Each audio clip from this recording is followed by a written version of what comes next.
Hi there everyone, Russ Douglas 232 again, back in the man cave, and show you Bruce in a second. Thanks for watching. This is our first impressions of the brand new PARD DS35 day, dusk, night scope, and serious piece of kit. Without further ado, here's the scope with the objective cap closed, but the aperture within it open. And you can open and close this little aperture, which is amazing. Wait till you see the full review for more on that. and then of course you can open the complete lens cap. Yeah, and it clicks back. So it does. I never noticed that. That's Brilliant. better. Less chance of it getting broken. Yep. So we have the laser rangefinder on the left.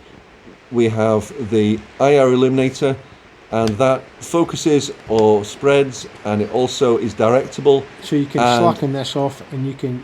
Yep. And you can aim it and then lock it.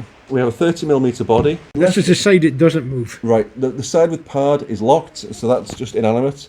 The other turret on the right hand side, the windage turret, what would traditionally be, This that is where the battery lives. your 18650 battery. Yep, okay, and it takes flat tops or pinheads, we just discovered, but not protected batteries. Yep. It won't fit the protected ones. It'll take these. Yeah, Pinhead type both batteries. of these.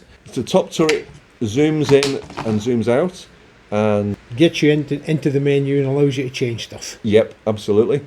And we have 3 buttons at the back. So you've got the power button.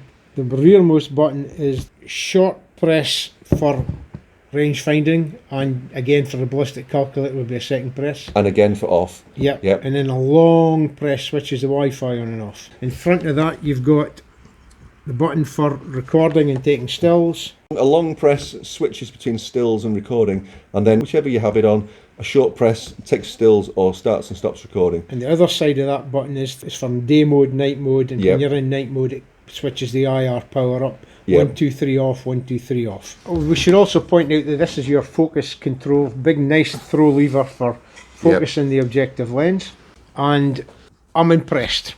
I'm not going to beat about the bush here. Yep. This is very, very impressive, I have to say. We've had it alongside a couple of other scopes today. We had it alongside an 08 SLRF, alongside a HIKMICRO, and the image is it's in daylight, it was the best of the 3. So we've made a wee list of things that we like about it. We'll just shoot through them very quickly. This is hopefully going to be a 5-minute video. Yeah, this is going to be extended, but the first thing we really like about this is the weight. It's very light. With the battery fitted, it's only 850 grams. Yeah. Which is way lighter than most of those. The overall image quality is very good. Nice, bright, clear, smooth image. Not really any digital noise that we could pick up. Noticeably less digital noise than some others we looked at. The focus-free bit at the front. I mean, it's an old photography trick. You know, reduce the aperture, increases the depth of field. So you can call it focus-free, but it works really, really well. Yeah.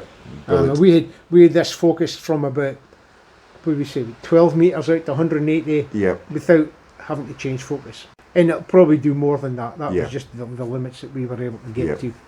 These are just kind of random thoughts. We like the rangefinder in that it's a horizontal flash as opposed to a vertical flash. We love the circular screen.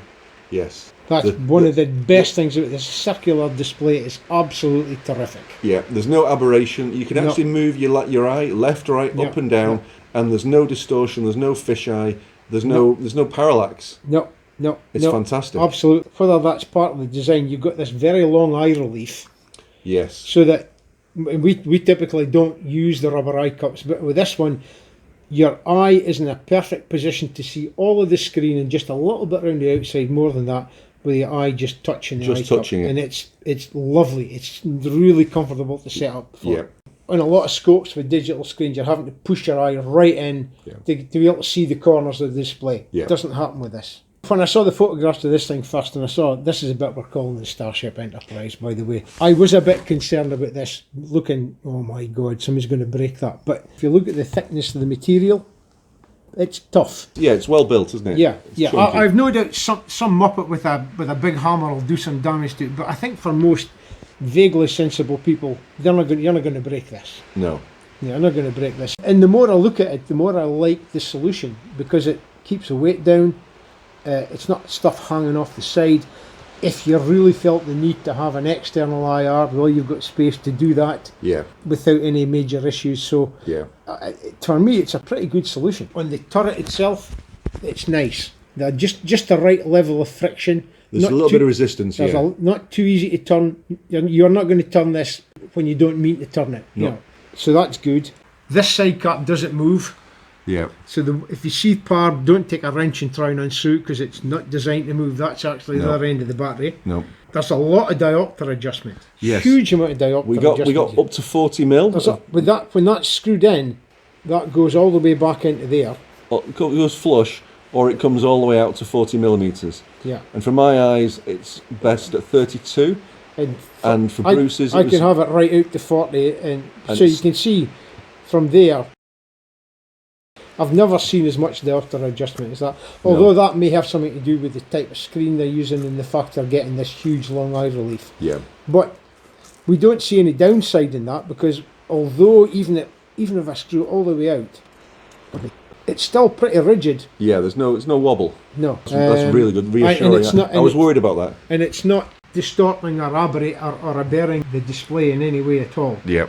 Cool. So we're looking for things we don't like, and mechanically and physically I'm not seeing anything. There's always going to be some sort of software issues that does things that people don't like, and the only thing we've really found is that the Wi-Fi defaults to on. It's not easy to switch the Wi-Fi off. Every time you switch it on, the Wi-Fi comes on, and of course that drains the juice a little bit. But that really was about the only thing we found. Yeah. Very briefly, the image shift 0, where the reticle stays in the centre of the screen.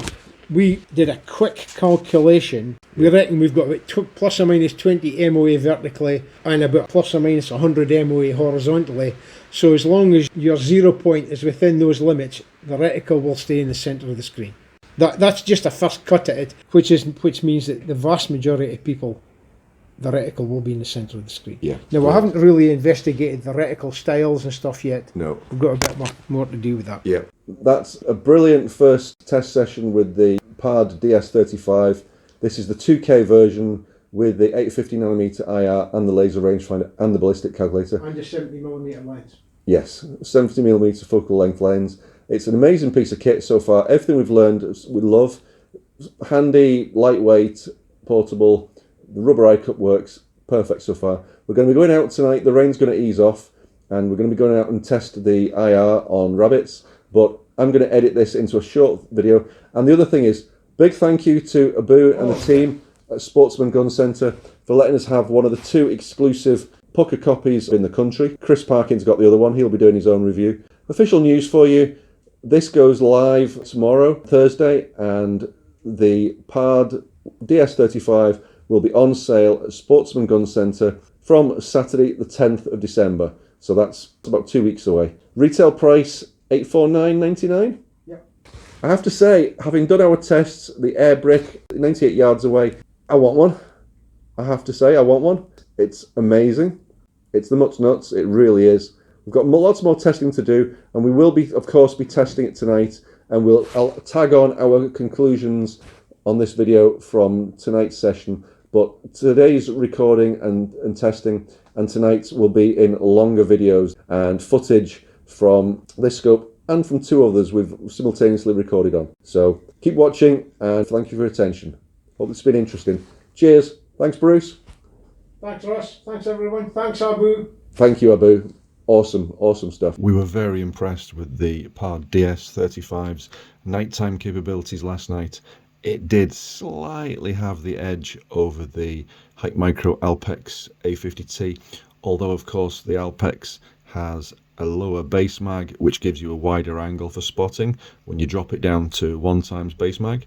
Loads of footage coming soon, direct comparative footage from the PARD AAS LRF, PARD DS35 and the HIKMICRO Alpex. You don't want to miss this.